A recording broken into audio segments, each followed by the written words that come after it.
Good morning, everyone. Morning.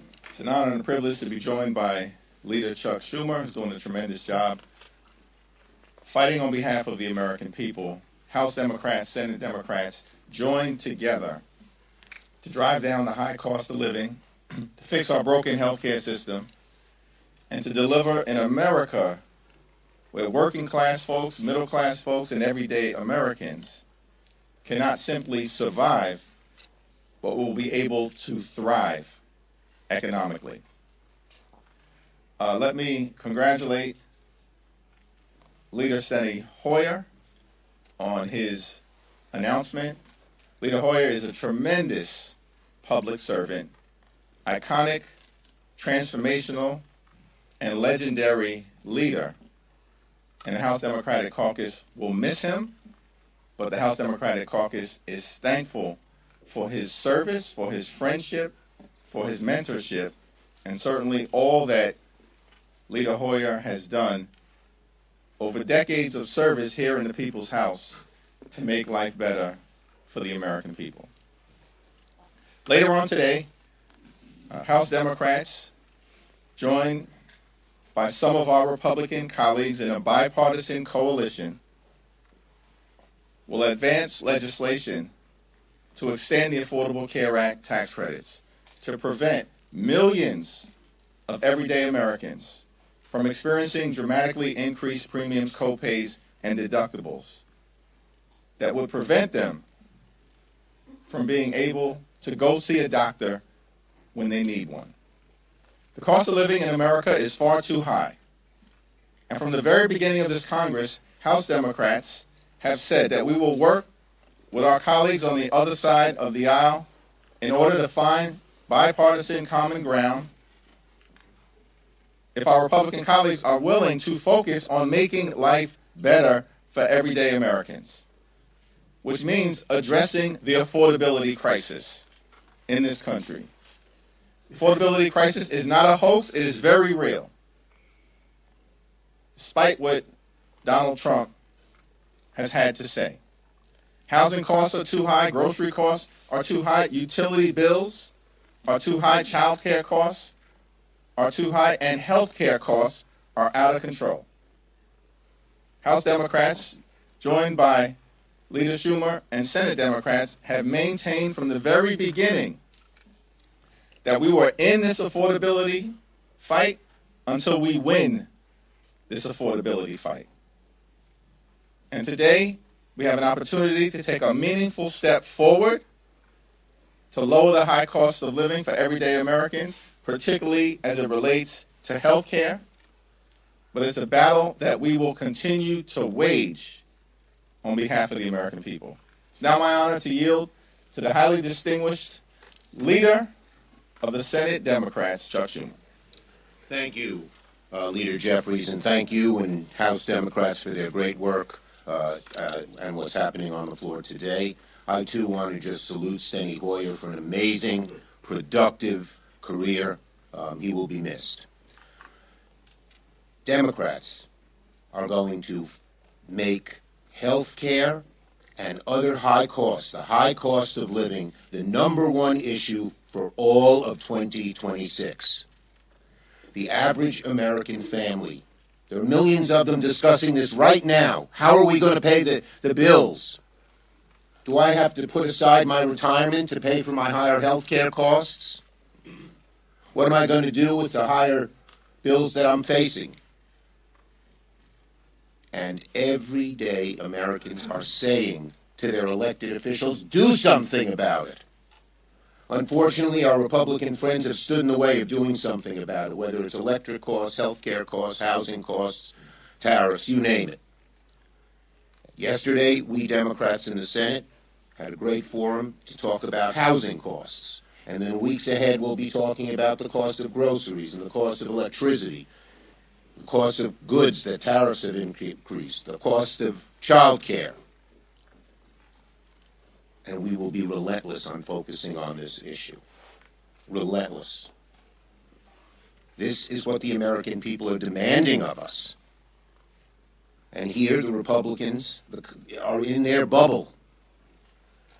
The contrast of what's going on today in the House and the Senate is glaring. In the House, led by Leader Jeffries, Democrats are trying to extend the credits for 3 years to reduce health care costs. In the Senate, we Democrats are fighting to prevent military adventurism in Venezuela and other countries and endless wars. Donald Trump said last night in his interview with the New York Times it could take years to solve the problem in Venezuela. That is not what Americans want. So Democrats in the House and Senate are focusing on lowering your costs, dealing with affordability. Republicans, led by Donald Trump,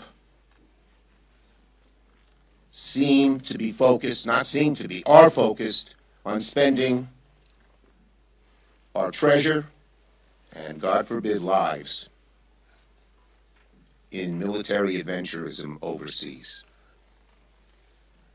Again, we are focused on lowering people's costs. We believe that's what the American people want us to do. And I hope today there will be more Republicans joining this leader, and if Republicans in the Senate should listen to the American people, stop this military adventurism by voting for the War Powers Act, which could stop future actions in Venezuela without congressional approval. Thank you, Mr. Leader. In terms of the ACA, do you believe that a bipartisan deal is in reach in the Senate? And for the millions of people who are enrolled in the ACA, should they have confidence that these credits will actually be extended? Well, it's important to take a step forward today, a meaningful step, which is being done in a bipartisan way. Every single House Democrat, joined by a handful of our Republican colleagues, and we're thankful for the bipartisan partnership that is underway. We have to get that done. There's still 2 additional votes today before we can get the Affordable Care Act tax credit extension legislation over the finish line. So we're focused on that right now and have every confidence that Leader Schumer and Senate Democrats are going to do all that they need to do to work to get the legislation over the finish line. The Senate Democrats have been strong on this legislation, and they've been joined by a handful of Senate Republicans. Leader Thune needs to stop playing procedural games, because we know that a majority of senators are already on record supporting a straightforward extension of the Affordable Care Act tax credits. Yeah, let me say, in answer to your question, American people should ask Leader Thune, are you willing to put this bill that the House now is moving forward on the floor of the Senate, because it will pass. And that is the way to get this done. Right now, Leader Thune and Speaker Johnson have said they don't want to extend the ACA credits for a day, let alone a year. Most of the Republicans in the House and Senate want to put poison pill riders about abortion on it. They are standing in the way. They ought to get out of the way so we can help the American people. And that goes particularly to Leader Thune and Speaker Johnson. Threatening to shut down the government right now. Some of your colleagues are threatening to shut down the government right now over the fatal shooting in Minneapolis. Given the fact that we saw the government shut down over these subsidies, is this a road that Democrats now want to walk down again? The Appropriations Committee, and particularly the committees on Homeland Security, are taking up this issue, and they will have a very important and serious discussion. So, given that you said that they're going to be taking up the appropriations process, if Democrats take back the House or Senate, will they do anything to slash funding for ICE or hold ICE accountable for these fatal shootings? There are multiple shootings, not just what happened to Renee Good. Let me first say that the killing of Renee Nicole Good was an abomination, a disgrace. And blood is clearly on the hands of those individuals within the administration who've been pushing an extreme policy that has nothing to do with immigration enforcement connected to removing violent felons from this country. We support the removal of violent felons from this country who are here illegally. But that's not what this administration has been doing under the so-called leadership of Kristi Noem, who's a stone-cold liar. There's no evidence at all that this was a justified shooting. So let's deal with the tragedy right now. She hasn't even been buried. Her family is grieving. She was a single mom and an American citizen. And we all are outraged by what took place in Minneapolis, and we will respond decisively. Go ahead. And I just want to, I watched the video. You felt like your stomach was being punched. Looking at the video, there seemed no justification for what these agents did. There needs to be a full investigation at the federal level, although I have little faith in the FBI at doing a fair investigation, or DHS, but at the local level as well. Let me go Yeah, back go to ahead. Yes, go ahead. Okay, Yeah. and I'd like to hear from both of you on this. So obviously, both of you have supported a 3-year extension of the Obamacare tax credit. That's in the bill that's probably going to pass today. If this goes over to the Senate and they come up with something that tapers that down or is an off-ramp or something short of that, is that something that you guys Look, support? they are in a total pretzel knot. They don't support an extension a single day of the ACA tax credits, which is the #1 thing to reduce costs immediately. There's more to be done. But they don't even support that. The vast majority of them, even when Trump said he might look at some change in abortion, said no, no, no. So they've got to get their act together, and they don't have it right now.